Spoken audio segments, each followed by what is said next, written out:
Hello, everybody, and welcome back to Bourbon Over Baseball with your hosts Bob, Coast, Jeff, Matt, and El Presidente today. Woo! Yo, We are all back in the saddle.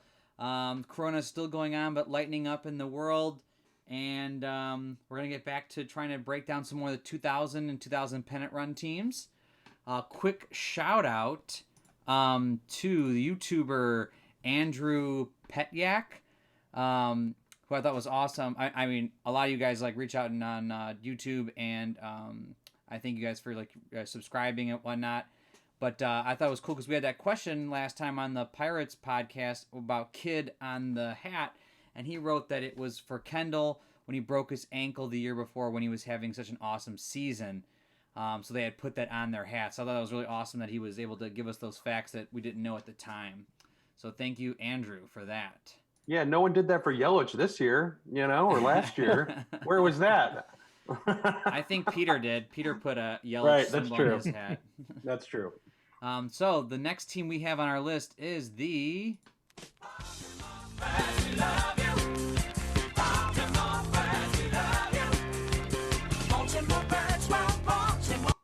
yeah. Dude, if we're not making a Spotify playlist of all these songs after we're done with this series, then I don't know what we're doing. These songs are great. Well, this was like one of the original ones for the Baltimore Birds We Love You. I mean, they had a couple other ones where like How About Them O's, and they had one called Why Not, and then they had a remix of Black and Yellow called Black and Orange. But they just didn't seem really like the How About Them O's seemed too specific. Why Not was okay, but I really like this Baltimore Birds We Love You. It was like kind of fun. So we're gonna break down the Baltimore Orioles, and let's get into it. First up, we have Rich Amaral. Amaral, yeah, sounds good. Whatever. Amaral. All I'm seeing, I didn't even look at his name, is that 2 to 5 ground ball looks pretty bad. I don't know if I'm into that. Yeah, it's a little my rough. God. Dude, how many ground or double plays did this guy hit into? Like to get that? He hit into one in 1999, Dude, justifies all of it. but he only had 156 at bats or plate Okay. appearances. So. And it's a pretty interesting card with the 8 on base, A speed, OF +1 for 220. Crappy part is here, no home run. So you're just, I mean, on a really salary based team, this guy could hit, really late in your lineup if you're, really evening out. Not a bad leadoff hitter on a really deep league. You're obviously probably not going for a guy like this, but 220, I always like these kind of guys. Yeah, I mean it is a weird card. It's a lot. I feel like there's a lot of things that I'm like, oh, I'm into this, and then it just immediately pulls me back, and it's like, whoa, just hold up, like this is not a good move. Yeah, I'm not drafting him. Like he's not on my radar, but right. Like I guess best, like you're saying about best thing, like towards the end of the lineup, I guess I would feel great about having him as an 8 or 9, but that's suggesting that I have an amazing lineup at 1 through 6. Yeah. So it's like a very specific use case. Next up, we have Mr. Steroid himself, Brady Anderson. Oh man! Anytime anybody talks about him and his monster home run seasons, I just instantly talk about steroids. I'm like, there's no way. It was one season. Yeah, he was like a flatliner, and then boom. Well, I wanna interject. I don't think he did steroids. You don't think he did steroids? You think he just got like a real lucky break in that one year? I mean, he broke his ribs the next season, like in spring training in '97. Yeah, from lifting and taking steroids. I don't know. He dropped weight between '95 and '96. The average home runs in the American League went from one every 35 plate appearances to one every 28 plate appearances in 1996. He was protected in the lineup by Roberto Alomar, Cal Ripken Jr., Rafael Primero, Harold Baines. Yeah, these are good points. These are good points. And he wasn't named in the Mitchell report at all. There's absolutely no evidence that he did steroids outside of the fact that he had a banner season in 1996, and then he had broken ribs in '97, and then he had injuries through the rest of his career. That's why he's out of the league in 2000. Yeah. I think he had neck strains. 99, he had 24 homers, and that's the most he had other than the 50 home run season.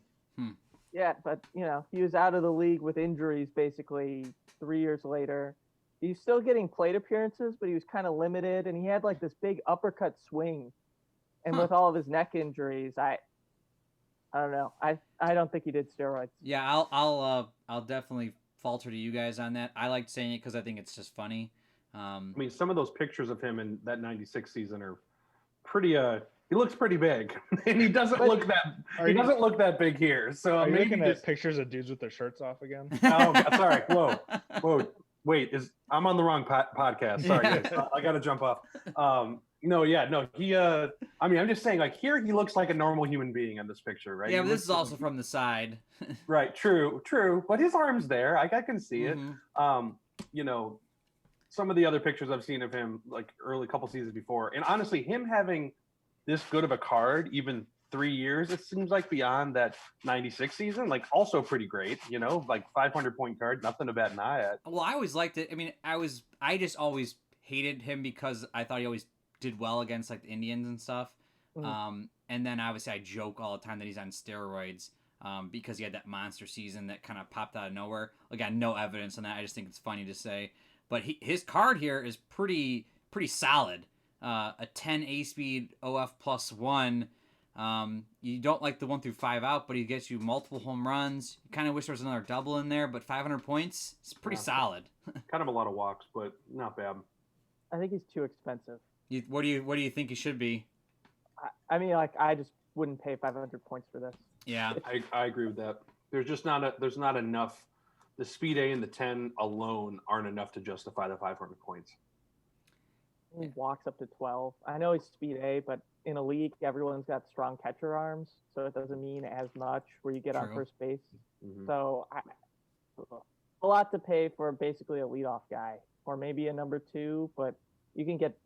I'd rather pay 50 or 60 points more and get a Roberto Alomar or a Terry Shumpert to hit in that spot. Yeah, and then you get extra plus on the fielding and lots of chart. Right, he lives in kind of a weird limbo area. I totally agree with that. Next up is the Psycho Man, Albert Bell. Oh, heck yeah. Obviously, I love Albert Bell as a person. I've never drafted this card just because I just didn't want to spend $390 for the 9 that's 18 home run. It doesn't give me any fielding here. But it's not a bad card. No, I feel like it's a DH. This is a pretty solid card for $390. I wish he was like $350. Yeah. Like $350, I would start looking at this card. $350, he would have to be an on-base aid. For 9 under 400 points with a doubling at 16. Like, yeah, I mean it's not perfect. Like but it's not like, yeah, I wouldn't have him in the outfield. I would never pick. This would never be one of my top picks. This would be the pick I would get towards the end of the draft and realize, hey, I have some points left and I need a DH, and then this kind of works out, Yeah, I just feel like they should use the picture of him like when he's like taking the beanball and not taking the beanball. Is that when he was against the Indians? No, I lied.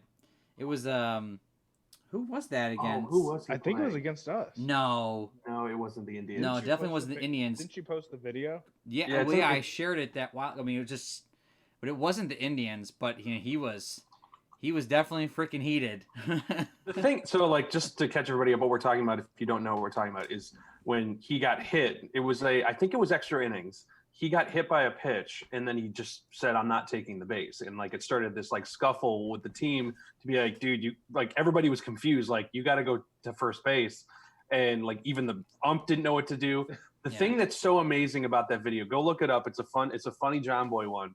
The thing that's so amazing about that is Cal Ripken was backing him up. So it's not like he was the last person on the team that could get a hit. Like, I get his thought process, him saying like, fuck it, I need to win this game right now. But Cal Ripken was following him up. And then, spoiler alert, Cal Ripken hits the game-winning single. Like, so it's just like the whole like thing of it, like that he was like, I'm not leaving. Like, he wasn't thinking in terms of like, oh, the guy behind me will probably be all right. Like, no, he was just Albert like, Bell being a psycho. It was total Albert Bell being a psycho. I love him.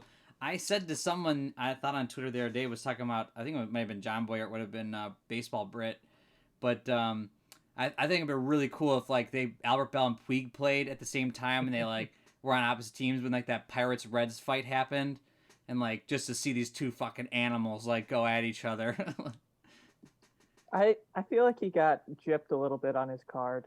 I Yeah. feel bad for Albert Bell. Yeah, this card, I've always loved Albert Bell's like Indians cards that we've made. I mean, he's a fucking monster. Yeah, I mean, he had a 400 on base percentage and 37 home runs and 610 plate appearances. 610 at bat. Either way, Wow. Like for an on base 9, the percentage rate basically works out if he's between 33 and 40 homers and 600 PAs, he should be a 17 to 20 Yes, home he run definitely guy. got ripped off. Right. I mean, maybe the plate appearances make it closer than it looks like here, but just looking at it, I'm like, come on. He was one of the stars and seems like he got rounded down. Plus, he had 36 doubles, and it seems like they rounded his on base down, or at least like they shouldn't have given him 1 to 4 out for a 400 on base percentage guy. Yeah. That I agree with that. Yeah, he's like one of the higher on base 9s then that you would have had, and he's got a 1 through 4 out chart. The single plus kind of weirds me out. Yeah, I think that goes to my theory that they did it with like RBIs because he had 117 RBIs. But that's how we said that we played. That's the Yeah, I think they did it too, like when they were making them, or they used it to like sort of supplement doubles because realistically, there's no difference between a single plus and a double outside of if you're keeping stats and you rate stolen base. Yeah, I'm like thinking this as like he was like they were like we have like one more stat that's like we have 19 accounted for on the result chart, but where can we throw one more in? We don't want to make him overpowered here for some reason. He did have 17 steals. Wow. Oh. Never mind. Yeah. Okay, so that makes sense for that at least. And I guess the thing that like me and Peter were just saying, like we kind of talked about with single pluses, how like when we were growing up, I always played it like if there was guys on base, they each went an extra base. Oh, really? Single plus, like it was like, oh, he hit it in the gap or something like Yeah. that. And if there was that, and then if second was open prior to the at bat, I'd give him the steal. But if there was guys on base, I wouldn't give him the steal. That's a nice way to play it too. Base. And I feel like guys with like high RBIs, like Manny had like 156 RBIs that year, like he should have single pluses because he's knocking guys in, not the steals. I agree. That's actually a nice way to play that single plus. We never did. We always just played the auto steal version, and I could not stand that version. But I like that if like it was open prior to the at bat, so not even like after the at bat. Right. And then I also like that you're saying like it's more of a single that got in the gap, so a guy could score more easily from second or advance to third because it's just a tougher hit. I like that idea. I really do actually like that idea with playing within the card without having to mess around too much with stuff. It's a nice because we all play with steals as manager decisions. Like we don't use strategy cards, so the single plus really doesn't matter anymore. Yeah, I always use it as a free, not a free steal in terms of stealing second, but a free stolen base manager option. Yeah, and plus it makes more sense now with us playing with the +3 for a single plus when stealing. Like it makes a lot more sense for the cards that you guys are making now because like speeds are a lot more variable and we designed it that way. If we designed it so that single pluses were gap hit RBI type things, we'd have to design it differently. Right. So it's still very interesting. If anybody like has thoughts on that, comment or message us and tell us your thoughts because that's actually a really interesting concept. If anybody else played that way, it's not a bad way to. It's not a bad idea. I like the idea, but I think in this case they probably gave it to him for all his stolen bases. Yeah, I just didn't realize he had that many stolen bases because like his 95 and I think maybe his 98 card were both C speeds. And that's why I was like, whoa. Yeah, he should get like does the single plus count when he like trucks over that guy on second base? Definitely. That was versus the Indians. Wait, no. That wasn't versus the Indians. Who was it? That was the White Sox, wasn't it? Yeah, you're right. It was I the think White it was Sox. the White Sox where he chucked. I mean, he trucked that dude. No, and that was a fair play. I think we also named I mean, that. fair is relative. He like did it on purpose. Hey, he was in the line. He was in the baseline. Can't do that. You absolutely can't do that. I would not be in the base path of Albert Bell. No, yeah, for no. sure. Who would have been playing second base for the White Sox? Oh God, it's a name. What's that? Was it Durham yet? No, it was a white dude. It was like a little white guy. I thought it was like Jose Valentin, but Yeah, I think it was Jose Valentin because I was going to say Jose Valentin and I just wasn't sure. And he just like he came up just looking dazed, like, dude, like what? Yeah. Like, but no one really. There was nothing that really started when that happened. It looked like he was like thinking about like punching him back, and he's like, fuck, this is Dollar Bell. I don't really want to. I can't do it. For Fernando Vina. That's who it was. Oh, there it is. Was it the White Sox? I think it's the Brewers. Really? Yeah, that's my team. Oh yeah, man. That's when he was in the Indians then, right? Bell? Yeah. Okay, yeah. He trucks him. Like, he throws him. And he like just gets up and walks away. Yeah. His helmet comes off. So the other thing I want to mention, like that, I've been the John Boy videos since the quarantine started have been just great because he's just going back and taking requests and looking at like old fights. Oh yeah, the old fights are awesome. They're great. They're absolutely great. The one thing that stuck with me is that in almost all of the old fights, no one gets ejected, and it's like my favorite thing that like these huge fights happen. And like we're talking substantial, like the one I just watched, and like I can't, I think it was, I'm trying to remember the teams, but it was the Cardinals and someone else, hard slide in, and then we're talking multiple punches and like leading a tackle with your helmet, like really dangerous stuff. And then like one guy throws a pitch like after the fight that's a little high, and they immediately eject him. Like that guy gets ejected, not the people that actually fought. Like, I liked his so totally off topic, but his breakdown of Pedro Martinez throwing Zimmer was pretty funny. No one got ejected. But he was like, he throws him down, then he's like, shit, what did I do? Like, I remember watching that at a friend's birthday party when he threw Zimmer down. We were all at oh God, what's that? Dave and Buster's. Oh yeah, heck yeah. Buster's going nuts cheering for Pedro. Yeah, he like throws him down, and then like he's like and the whole team stops fighting, and they're kind of like, what happened? Like, why did you do this? Wasn't Don Zimmer like he a Red Sox manager at one point too? Was he? Oh, I don't know that. He had A. Zimmer. Yeah, he was a Red Sox manager. That's funny. Oh my gosh, you're totally right. Like when he was way younger. Yeah, and like the set. He just thought that Pedro was throwing at people's heads and coach for the Red Sox. Stuff. And then managed him 76 to 80. Wow. Dang. All right, next up we got Mike Bordick. Actually does get drafted a lot in my leagues because for some reason he got the shortstop +5. And people love it so much that they'll draft a on-base 7 for 190. 1 through 3 outs here is okay. He's not going to kill you, but I just don't think he's really worth it. He was a better fielder than Omar Vizquel that year. Was he really? Yeah. Wow. Just statistically, or we're saying because like they have the same. Like they're both statistically. Right. Okay. Because they're both +5s. Yeah. But I've seen people say like that Omar should have been higher. So it's like that's suggesting this was that he bad year for Omar, like his score. Oh. For his defensive fielding score. Like he was still good. Like he was still like the third best shortstop. Who was number 1 fielding?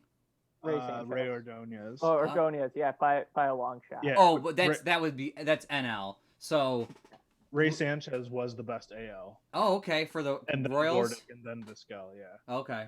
But if you're like that Rotot score, like Ordonez was a 33, Sanchez was a 22. Like it was a huge. Yeah. Wow. And then Bordick was a 20. So that like when we do that kind of things, people we like give that guy the bonus, the extra that kind of breaks the original showdown mold of the 1 through 5. You know, the extra beyond like everyone else gets that extra +1, and then usually if they're like the worst fielder in the league, they get the -1. So yeah, I that's cool to hear that he had the +5 that it was earned for this card. I'm just not impressed by the overall card in general for 190. He's serving that purpose like you're talking about the defense. I guess it's like if you're going to draft him for the defense, I guess like the rest of them is just it's not awful for 190. You know what I mean? But yeah, it's better than a 6. But it just right, exactly. Like he could be way worse. Like if I've drafted players that were only good at defense for little less than that, and they can do nothing else. Like he has a chance towards the back end of the back half of the lineup of maybe doing something. Especially when you compare like 40 extra points versus like Orlando Cabrera. So Right. like who do you want hitting 8th or 9th? and Orlando's a 6, right? Yeah. Yeah. And that's the point, and that's the difference. I'd rather have the extra on base here. Right. Big time. Next up is Jeff Conine, another guy I don't really like because of his time with the Marlins.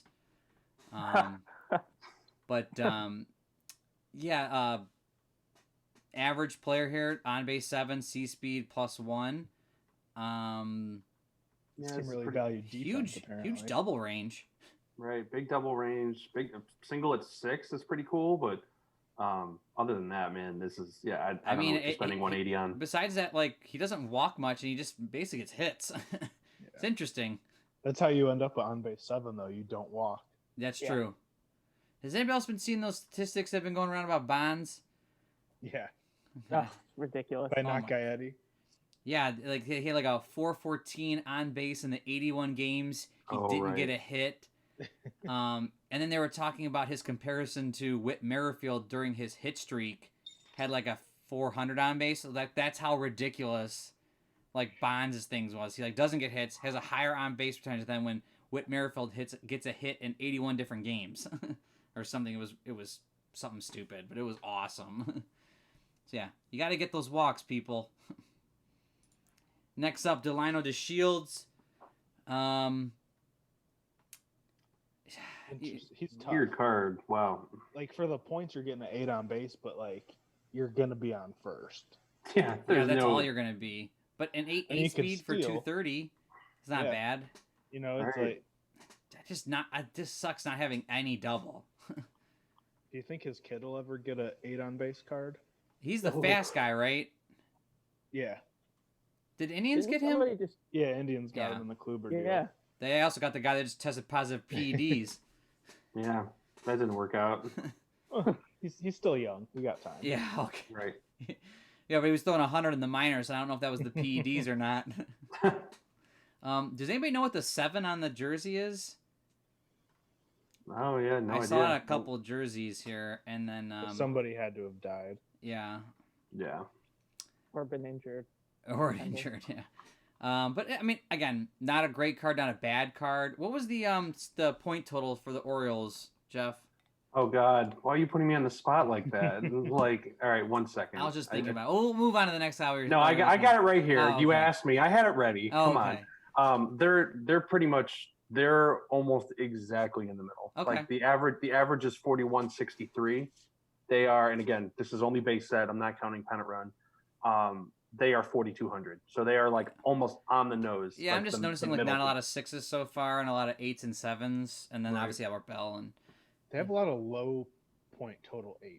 Yeah. Well, then when you do mix the pennant run in, it's just like there's just so many guys where you look at and you go, like, they're not great, but they're pretty good. Yeah. And you keep talking yourself into them, and then if they play against the Blue Jays, Yankees, or Red Sox, they get destroyed. Yeah. Oh, yeah, exactly. But you look at it and you're like, maybe they've got a chance. Yeah, and I kind of miss the Baltimore not being like the Baltimore old, like that they suck now. I can't stand it. I like them when they were like top in the AL East. I thought it was awesome. Yeah, they were a fun team, man. A really, really fun team. And I figured out already what that 7 is. Yeah. It's not a retired number, but it's for longtime coach and manager Cal Ripken Sr., who passed away in 91 or 99, excuse me.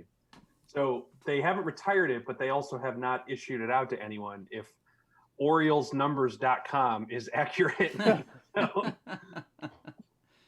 That's interesting. So they haven't retired it, but they're not giving it out either. Right. And it says the Birds also paid tribute to Senior by wearing the black number 7 on their right sleeves for the entire 99 season. So that's good. That's what that is. Next up, we got Scott Erickson. He does get drafted. Just your standard, 1 through 15 out guy. But the reason he's a little bit higher though is because of the IP7 and the ground balls. And this is why I think I've seen him in our leagues because of that ground ball range. He's for 400. Yeah, this is a good card for 400. Yeah, I've seen him played with. I think I played with him because I took over someone's team for a couple games, and he did well. He's just a standard guy. You obviously you'd rather have like the 1 through 15 out guy, but that's kind of like a 500 point player almost. Right, but the one thing I think, Peter, I think you said about the ground balls about this ground balls, and then somebody said something about the defense. Like they have a crazy good infield defense, and then this guy's 5 to 12 ground ball. Like that like works itself out pretty well. I mean, we had guys that like draft teams, you know, with whoever they want to just build that strategy, but the Orioles in itself are doing that, you know? Because I'm pretty sure they're like standard infield. I mean, I guess if you do Will Clark, it's plus 10, I think. But if you do Conine as the first baseman, you've got plus 11 right off the bat, and then you work in their super utility fielder later on, and in the later innings, you're like at a plus 13 or 14, depending on where you. Wow. Right, and that's crazy for a team set. Yeah. Right, like I can't imagine there's any team close to that. Well, besides the Mets. Or where were the Mets? The Mets They were perfect. 14. Wow.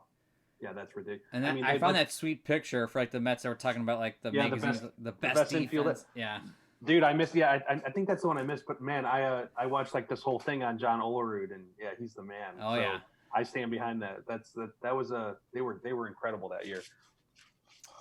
Next up, we got Charles Johnson. This guy, he's in like every set, different team, foils. But this one actually I do like, and I've drafted this card before. Getting an 8 on base plus 8 arm with a little bit of pop for 220 is not bad at all.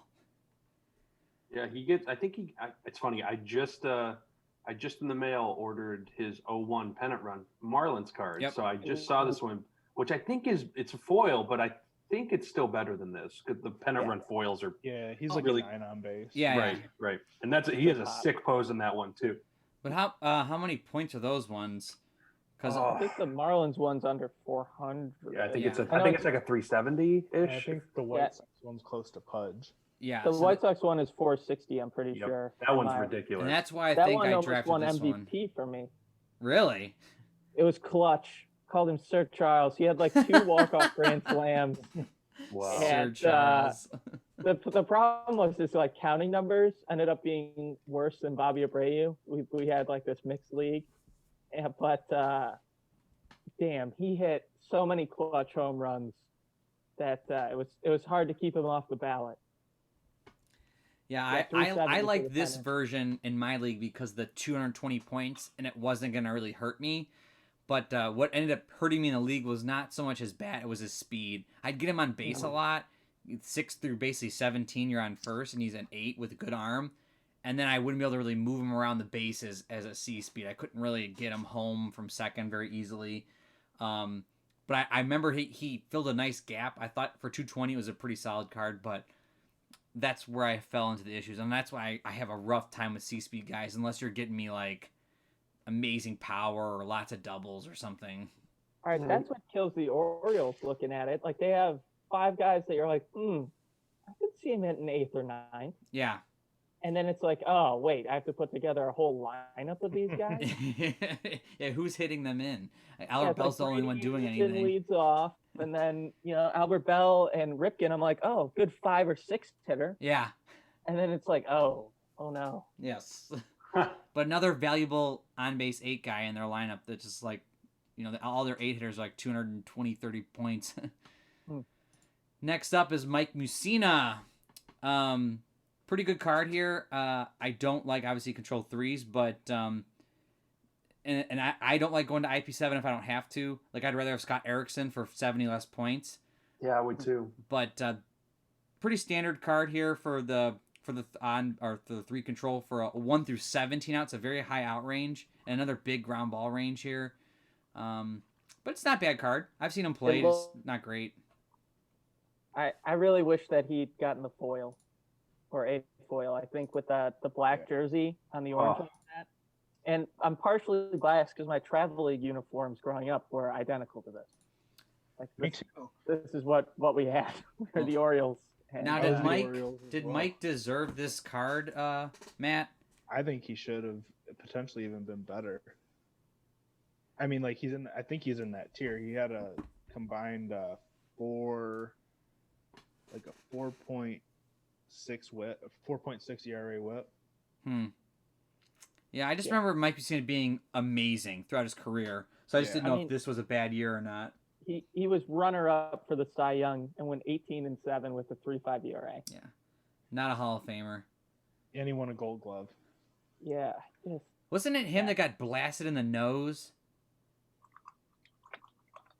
I thought it was him. I thought he got hit in the nose once and like, whatever, and was nervous about coming back, but maybe it wasn't Mike Mussina. All right, so I'm gonna move on to the next batter here. Next up, we got Jesse Orosco. Pretty standard here. 3 control, 1 through 16 out. Not bad for 110. I mean, not like amazing, but not bad. I don't know if I wouldn't be looking for a guy like this. I kind of like a Greg Swindell type. I want like more outs maybe. 110 just seems like a little bit too pricey, but maybe I'm wrong here. What do you guys think for 110? Is Jesse a little bit too pricey, or is okay?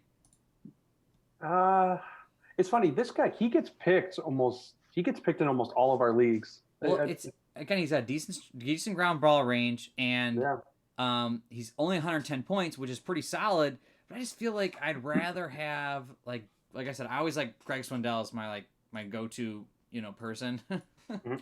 Yeah, and the tough thing is with all these relievers, like they're all within like 60 points of each other, right? Exactly. 150, 170. There's no gap. Like, there's no gap. So like I look at this and I'm like, yeah, this is cool. I take him, but then like for 140, I can just get like a total stud. Well, yeah, for 140, you can, even in the same sort of range, for 140, so for 30 more points, you get Greg Swindell, who's a 3, 1 through 17 out, no doubles. So it's like I always look at this guy and I'm like, I feel like he should be under 100 points. That's just me. Yeah, I agree. I mean, and I like the charts like this. Like I don't know the ground balls. I like the 17-18 walk. I'm okay with 19-20 double or 19 single 20 double. I had Tony Armas Jr. his 2001 pennant run for the Expos. That's a very similar chart, but he was control 4. I think IP6. So like, and he was actually pretty great for me. So I'm okay with the chart. I like the card. It's just and actually this is the right card to do a bunt against, in our and looking at that, like only 1-7 pop-ups. So to catch a run up, if you want to do a sack bunt, you gotta still roll on the chart, but you just can't roll the pitcher's pop-up. Yeah. So for anybody listening, when we do managerial decisions, you can do intentional walk, sack bunts, or stolen bases. And the sack bunt, you get to advance all runners except for if you have a guy on third, there's no suicide squeezes, but you can advance all runners and take the out. The caveat is you have to roll a d20 on the pitcher's chart, and if you roll a pop-up, it's a pop-up and no one advances. So this is, as Jeff said, this would be the guy you do it on, so you only have 5% chance to do it. It's pretty nice. Also, guy, he looks like he's 100 in this picture. He looks super he doesn't. old. It's not a flattering picture. No. He it looks like Dad just came out to like help out at the Little League game. Like I'm just like, I'm not trying to throw shade, but like he just like not a flattering picture. Like ugh. Anyway, next up is he was 42 years old. Okay, so it does make sense because I'm like, he looks dad. like it. Yeah, it looks like a dad. Okay, cool. Like Dad came out to pitch a couple innings, and honestly, for a fucking 42-year-old, like holy shit, this card's amazing. Yeah. Like, this is like, I feel like it matters. Like he had a ERA well over 5. Okay, so he probably shouldn't even been this good. At 1.5 WHIP. So they were really throwing. They're like, look, like you didn't have a good year. Like I'm imagining again. Paint the picture. We're thinking of the Wizards of the Coast designer sitting in a room, and they're like, you know what? He's 42. Like we got to give this for him. You got to give it to him. Plus he was like, how many All-Star games was he? Oh my God, did he never? He was only in 2 All-Star teams. Okay, well, I remember he was a great reliever for a long time. Okay, he was. Yeah, he was on the '86 Mets that won the World Series. Yep, he was pitching. I think when they won. He was the closer. Yeah, holy shit. Sorry, that was a weird. I'm really usually bad with stuff like that, but that like lodged in my brain. Can I tell a super random Jeff Orioles story? Sure. It's not really Orioles. So on Camden Yards is beautiful. I don't know if any of us have been there. I went there. So I'm going to do long story short version of this. When I was really young, like when I was like 13 to like age like 17, I played drums for a singing group that did these quote unquote tours, right? Where we would just like basically for a week, like drive around in buses. Like I'm talking like a huge singing group, like not like 10 kids. It was like 60 kids. But I played drums for them, and we went out to the East Coast and did like a whole bunch of like Washington D.C. stuff post 9/11. And one of them is we got to go sing the national anthem at Camden Yards, which was very cool because I just tagged myself in as a quote unquote singer, even though I wasn't a singer, and got to go at center field and sing as part of that. But it was like, funny enough, very controversial because I was a drummer and not a singer. And I went onto the field to sing, even though I wasn't very good. And then all these parents were up in arms because like, I wasn't a singer, but I wanted to just sit. I wanted to stand at center field and sing the national anthem at Camden Yards. Well, I don't believe that, Jeff. I've heard you sing, and I think you're an amazing singer. Oh, can you tell those parents back in 2002 about that? Because they were not happy. They can listen to our Lonely Island karaoke version. That's true. I'll send them on a boat. We'll see something like that. Because they'll think I was the one that shouldn't have been singing. That's where. Like, I definitely wasn't trained in their group, and I can see why they were mad, but I was singing in that national anthem. Yes. That was not going to not happen. So anyway. Next up, we have Sidney Ponson. So this is like more of like the Mike Mussina type card. So this is like 100 points less for one less. 7 IPs. Yeah. So again, decent ground ball range here. Pretty solid again. But this is 100 points less for one less out. Yeah. Just give me this. So, like, give me this over Mussina. I hate to say that, but man, like, I just, if I had to choose. Well, yeah, if I had to choose, I don't really want either one of them, really. But if I had to pick one, you're not going to sack bunt against this guy. Yeah. Well, that reminds me. I can't wait till we get to like when we finally get to the 0-1 breakdowns. So we could do that. Was it 0-9 for the Dodgers? I think his name is. Masaka. Is that what it is? He's got like a 6. He's like a 1 through 6 pop-up chart. It's ridiculous. Next up is Jeff how you pronounce this one? Reboulet? Is this French? Yeah, I think it's definitely. I think it's Jeff Croissant. No, I don't know. Red Bullet? Reboulet. Rebullet? Is that what I'm seeing? I think Reboulet means utility guy in French. So that's all I'm seeing. I can confirm. Okay, all right, cool. Or it just means walks a fuck ton, or that. Look at this. Yeah, they did. They definitely emptied half the chart in like this small range here. I got a good stat for you. Oh, sweet. In '99, he had 25 hits in his 192 plate appearances, 33 walks. Here we go. Did he not have a single double or a double, triple, or a homer? He had 4 doubles, no 0 home runs. They were all off the pitcher's charts. And he struck out 29 times. So he struck out more than he got a hit, but his chart had no strikeout. He did have a great 162 average. Woo! Right. And he has an awesome mustache, which that has to count. This is great for their amazing infield as they keep stacking up with infielders that can field. And he's, like you said, great utility man. He can play the position. That's all you're getting him for, and that he's 80 points. I mean, that's what's nice. Bob, when my walk team, my team that just was, I feel like this should have been pick number 1 for me. Honestly, like I'm a little ashamed that I didn't have. You liked high on base, and this guy wouldn't have fell in that category. But I should have switched strategy and just gone all walk. 80 points is pretty solid, though. Right, totally. I mean, that infield defense, though. Yeah. How can you? It doesn't matter if you can't score runs if you can occasionally turn a double play. It doesn't matter. I totally agree. Because if you can turn like 2 double plays in a 3-game series with him, then he's worth it. He's worth 80 points for that. That's worth the over 13 with 2 walks production. Yeah. Well, the only reason I even would look at this card is because he's 80 points, and in the original Sean, there weren't many low point batters, and so when you're trying to steal, you're trying to be able to afford all those big players, you do need to sneak a guy in. And if you're going to go with a ground ball strategy and you grab a lot of pitchers like that, you could throw this guy in there. Not bad, but he's probably more of a deeper league that has a bench stuff that if you're going to play with bench players. He's great off the bench, and he's great to pair with a guy like Nomar. Oh, yeah, exactly. We talked about it last podcast. Peter, something like that. and that way you make up for some of the fielding that you might not like to lose in the middle infield. Yes, yeah, especially when you can't make it up on the corners as much. Yeah. Dude, I'd be psyched to have him in a blind draft though. Like really fucking psyched. Cause like I feel like we all remember that, and like if anybody doesn't know what blind drafts, you just pick players and you gotta fit them in no matter if you like them or not. And like picking up a guy where you can just kind of float in between a couple spots, like, oh my God, hallelujah. You know? So this is great. Next up we have the foil Cal Ripken Jr.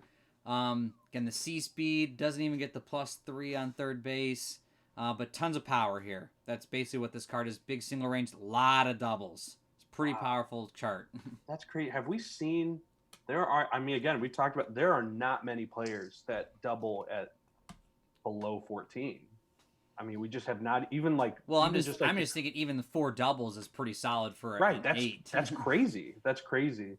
It's just still C speed 350. Ooh, like he's good. No walks is just also badass.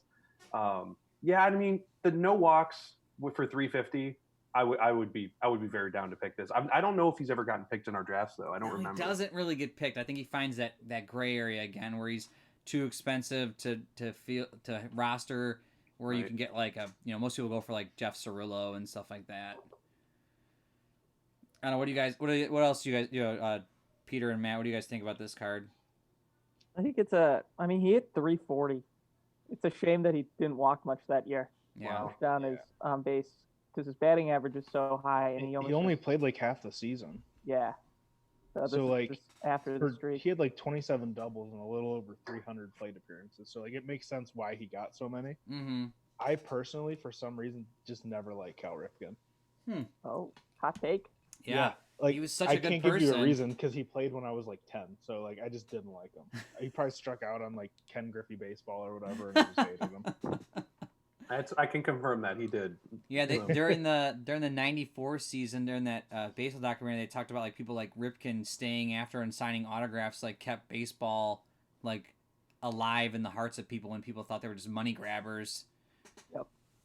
So I've always liked him in general, but yeah, you're right. He would have got a little bit more walks that year. Sucks at C speed, but he's a little getting older. But pretty powerful card. You probably wouldn't get wrong by having him in there.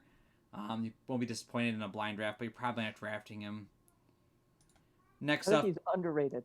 What's up?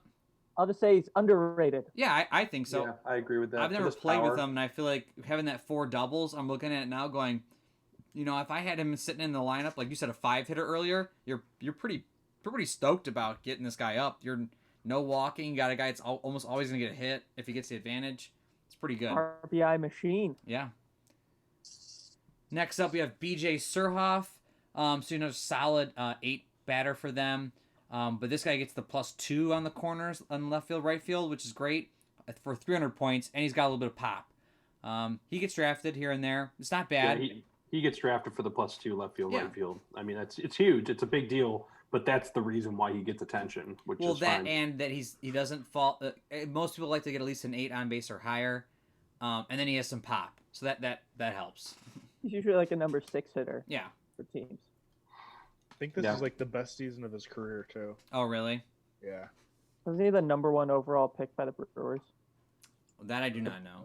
You would know more about that than me. Number 1 overall. The Yankees took him in the 5th, and then in '82, and then in '85, the Brewers took him in the 1st. So he declined. Yeah. Then he went to college. Yeah. And then but he was a catcher, wasn't he? Yeah. God. Because I made that Brewers card of him as a catcher where he was dog shit. He was dog shit the entire time for us. It sucks. We last year with them, he hit 378. With the 95. Brewers? Yeah, 95. 378 on base. Oh, my God. Damn, he's in the Orioles Hall of Fame. That's awesome. I wouldn't have expected that. I would not expect that either. God, he was an all-star that year because he hit 308. Huh. He had 28 homers, 100 RBIs, 38 doubles. That was definitely the best year of his career. He had 38 doubles, and they only gave him 2 on this on-base 8, but Cal Ripken got 4? 727 plate appearances. Okay, that was he played the entire season. Yeah, he played all 162 games. Wow. Talk about an Iron Man. He led the American League in at bats, ranked second in hits. Wow. God, he had 207 hits. Well, now I feel like this He card might be threw over underrated. That's insane. I feel like this card, he should have gotten the foil, you know? Come on. Like there was no chance Cal Ripken's Jr. wasn't getting the for sure. Foil. Let's be clear, especially for a new game. That's just what's kind of cool about Showdown in its own way is here he is what, like the 4th best hitter on this team? Yep. Yeah. Not counting the pennant run when he becomes the 6th. Wow. And he was like the all-star who hit 3-0 and conventional guy, over 300 hitter, over 200 hits, 38 doubles, 28 homers. Like in the 1970s, people would be like, "Oh my god, yeah, what a stud!" Yeah. And now it's like, average on base 8, hit him 6. Not good enough. This is great. Really quick, his dad played for 2 years in the NBA in the early 50s. His brother also appeared in the MLB as a relief pitcher. And I don't know if does anybody know Colin Moran for the Pittsburgh Pirates? Yeah. Yeah, made his card on base 8. Pretty solid. BJ Surhoff is his uncle. So a lot of stuff going on there. So good for him, man. I like to call him Colin Moron. And then, I'll just assume I said it wrong. Yeah. Mock people who use them. Next up, we have Mike Timlin, and he gets drafted all the time. Big closer bonus here, getting the control 6, 190 points. That ground ball, man. Look at that. Yeah, man, dude, this is crazy. There's no reason this card should be 190 points, but it's a pretty damn good card. Well, it should be 190 points. You're right. And Steve Klein is super cheap. Yeah, John Johnstone should be like 200 and something. Oh, yeah. But in comparison to those kind of cards, this card just seems like it got the bonus because he was a closer and it goes with the strategy cards. But he gets drafted a lot because he's a 6. He's 6 control. There are actually a bunch of them, but he gets drafted and he's got a big ground ball range. He's solid. You're not going to go wrong. As Jeff said, the bullpen is very deep in 2000 pennant. You can find people everywhere. Dude, it's weird. It's like finding the bad ones is like when I have to like be like, whoa, okay. Like I have to like get myself like zoned in to be like, wait, this guy's bad? Like it's super weird. But no, I mean, like I was just like going in like a mental like weird sideways thinking like at 190, if like what would this card be in 2001? Like I maybe the closer bonus like made the cards equal what they would have been in 2001. But, I feel like this card would have still been more than that in 2001, probably 220, 230. Yeah. Right? Yeah, they jacked closer him up. bonus on top of this guy was not very good. Right, dude. He had a 3.57 ERA, and he's in the same tier as Armando Benitez, who was, insane that year. Who was a 3 control, which I just don't... it's like they like the best Benitez pitchers. should have been up a tier. That's my mistake. But they they loved giving the best pitchers 3 control. I swear they thought that was going to be awesome. Yeah. And it's like you're giving up advantages left. Yeah. They didn't think about that too much. This is super unrelated, but it got me thinking when we were talking about 2001 points and everything. So in our Showdown Discord, there's a 01 draft going on, and I just kind of saw what the final results were and was just kind of lurking a little bit on it. And somebody took CC Sabathia with their first pick in the first round, and I loved it. I loved it. I was so down for it. It was like the ultimate ultra value pick ever. That is like in every way. So anyway, I had to shout out how amazing it was. What's that? Did they follow it up with Craig House right after? They should have. Or Scott Sauerback. No, someone took Sauerback, I think first or second round. Apparently some people were going clearly going value first. Oh yeah. And it just wasn't what everybody thought was going to happen and was expecting, but oh my God, I'm all for it, man. I just was so into that. That's hilarious. Next up is the pennant run Harold Baines, gotten a DH. I know everyone just saw my 96 release of the White Sox version of Harold Baines. Basically, a little bit weaker version of that card. Yeah, woof. I feel like Harold Baines, I think I said it when we did the Indians too. He has the same card no matter what year. and it's just the same. Because I had made I think he was on the 90 Athletics that I made. And it's the exact same thing. Now I think what is he? He was a 10 in '96 that I made though, but he had a pretty good on base percentage that year. And I mean, I'm pretty sure he did in '99 too. Oh really? They just ripped them off again. I mean, on base 9 is great, but for 10 more, just give me Cal Ripken. Like, like I would just way rather have that. Yeah, I'd rather have Ripken. He had a 387 on base percentage. Okay, so 12. Bell Right around 9. He had 25 homers in like 486 PAs. It's like right on the. That's right there. Like Jeff said, I think I'd rather have, if I had a DH, I'd rather have Ripken. Yeah. Next up is Mr. Will Clark.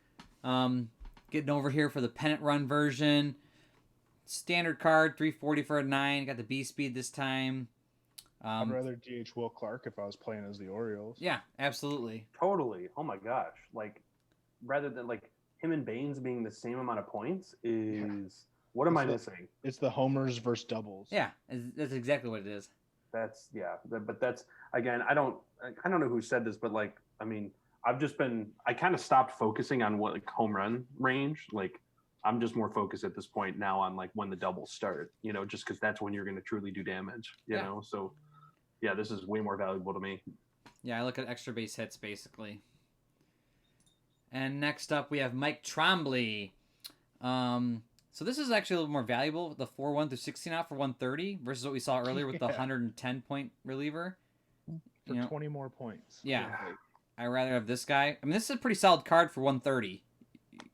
I thought this would be very, very picked, very high pick. Not say high, but you're gonna look at someone like this, especially with how deep relievers are.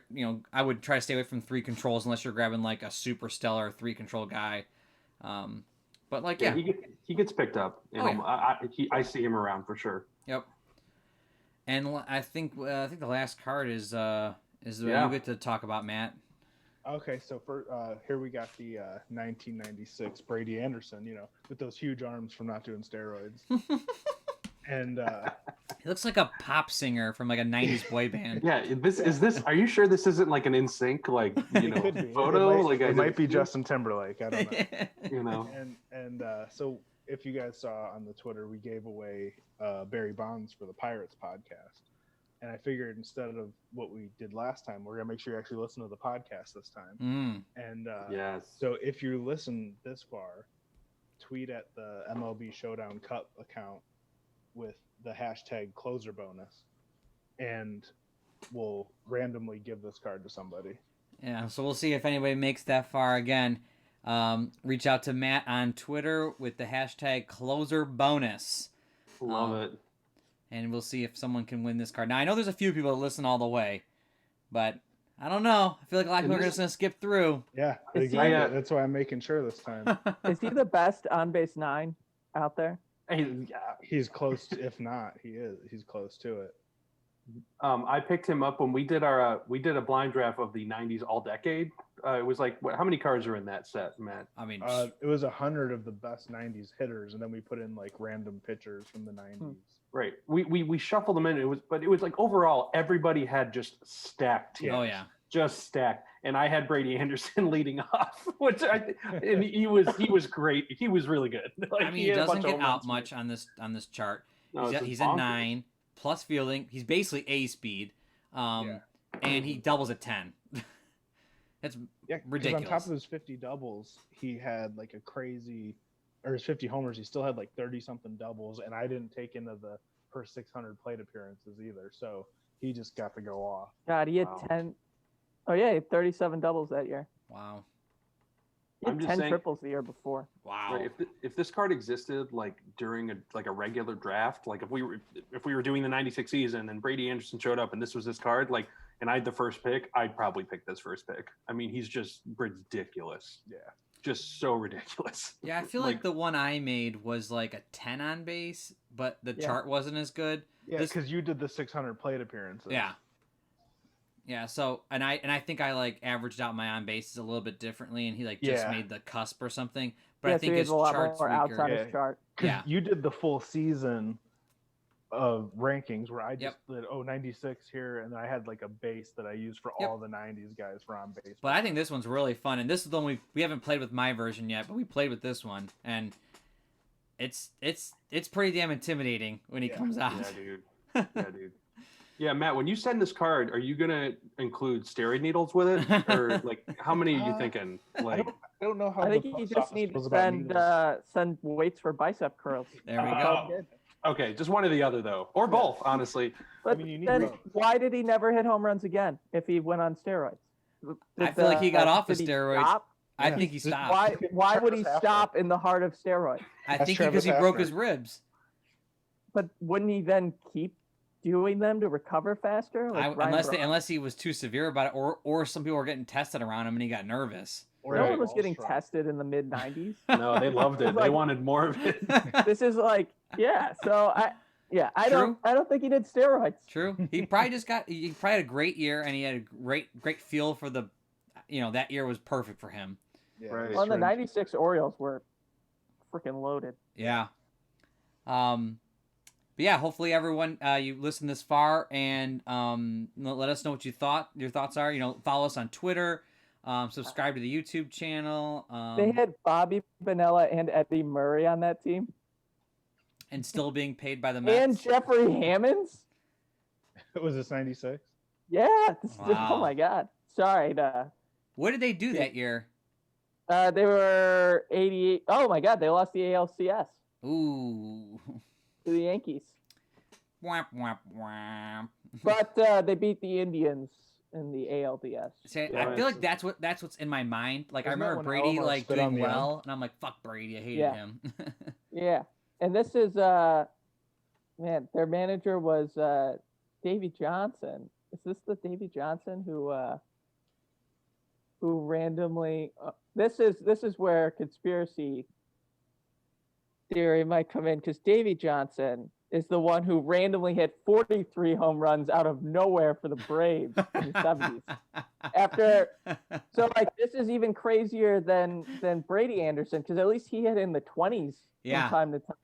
Davey went up to 43 after his career high had been 18. Wow. And he only hit double digits, like over 10 home runs, 2 other times before his 43 home run season. He had 10, but he was like absolutely no power, and Yeah. then suddenly 43 bombs. All right, everybody, that is the Baltimore Orioles, and stay tuned for the next one.